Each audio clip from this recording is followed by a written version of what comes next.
2-4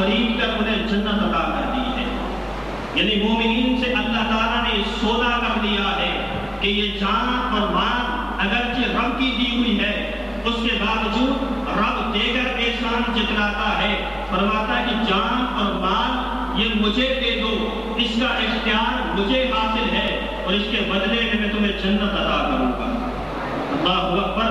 پتہ چلا اب جان اور مال پر ہمارا اختیار نہیں رہا۔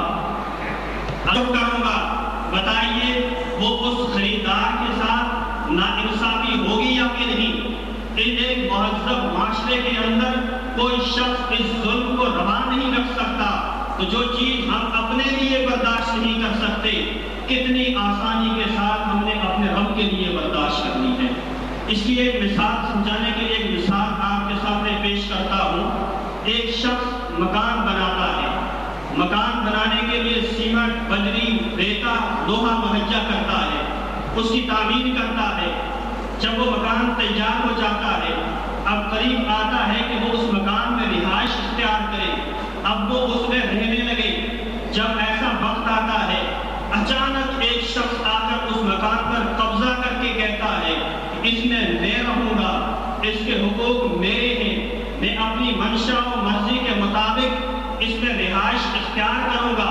تو بتائیے، آپ خود فیصلہ کیجئے، کیا اس کے ساتھ یہ ظلم ہوگا یا کہ نہیں؟ جس نے اس مکان کو بنایا تھا، جس نے اس مکان کو تیار کیا تھا، یقیناً یہ ہر شخص یہ فیصلہ کرے گا اس کے ساتھ بہت ہی بڑا ظلم ہے، کہ جس ظلم کو ہم اپنے لیے برداشت نہیں کر سکتے کتنی آسانی کے ساتھ ہم نے اس رب کے لیے برداشت کر لیا ہے جو ساری کائنات کا خالق و مالک ہے، کہ اس نے انسان کی پیدائش کے لیے ماں کے پیٹ میں نطفہ فراہم کیا، 9 ماہ تک تخلیق کے مختلف مدارج سے گزارتا رہا، پھر گندے قطرے کو ہڈیوں اور گوشت کا پاکیزہ لباس پہنایا، بے جان لوترے میں حص و حرکت پیدا کی، ذہن میں رانائی، قلب و خیال میں محبت کی گرمی میسر کی، مادر آغوش مادر میں باپ کی شفقت اور ماں کا ایثار مہیا کیا۔ اسی طرح وہ انسان کو پالتا رہا، بڑھاتا رہا، بدلے انسانی کی تعمیر کرتا رہا۔ جب انسان اس قابل ہو گیا، اب اللہ کی اس بنائی ہوئی عمارت کے اندر اللہ کے احکام کو آباد کرتا، اسلام کو آباد کرتا۔ جب وہ بلوغت کی عمر کو پہنچ گیا، اللہ اکبر، اس نے اسلام کو نکال کر، اللہ کے احکام کو نکال کر، اس نے ہوائے نفس کو اس مکان کا مقیم بنا دیا۔ اللہ اکبر۔ اللہ تعالیٰ نے اس عمارت کو اس لیے بنایا تھا کہ یہ بندہ عمارت جب تیار ہو جائے گی، اس میں اسلام کو آباد کرے گا، اس عمارت کے اندر وہ میرے بتائے ہوئے احکام کے مطابق زندگی بسر کرے گا۔ میں نے اس کو آنکھیں عطا کی ہیں، یہ دیکھے گا تو میری مرضی کے مطابق، میں نے اس کو ہاتھ عطا کیے ہیں، یہ پکڑے گا تو میری مرضی کے مطابق، میں نے اس کے پاؤں بنائے ہیں، یہ چلے گا تو میری مرضی کے مطابق، ہر کام میری مرضی کے مطابق کرے گا۔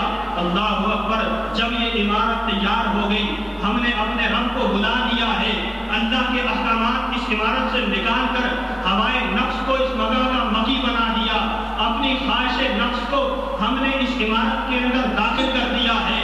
اللہ تعالیٰ نے اس عمارت کو اس لیے بنایا تھا کہ اس میں اسلام کو آباد کرے گا، اس میں میرے بتائے ہوئے احکام کے مطابق اس عمارت کے اندر وہ احکام داخل کرے گا۔ اسی لیے فرمایا انہ کان ظلوما جہولا، بے شک وہ بڑا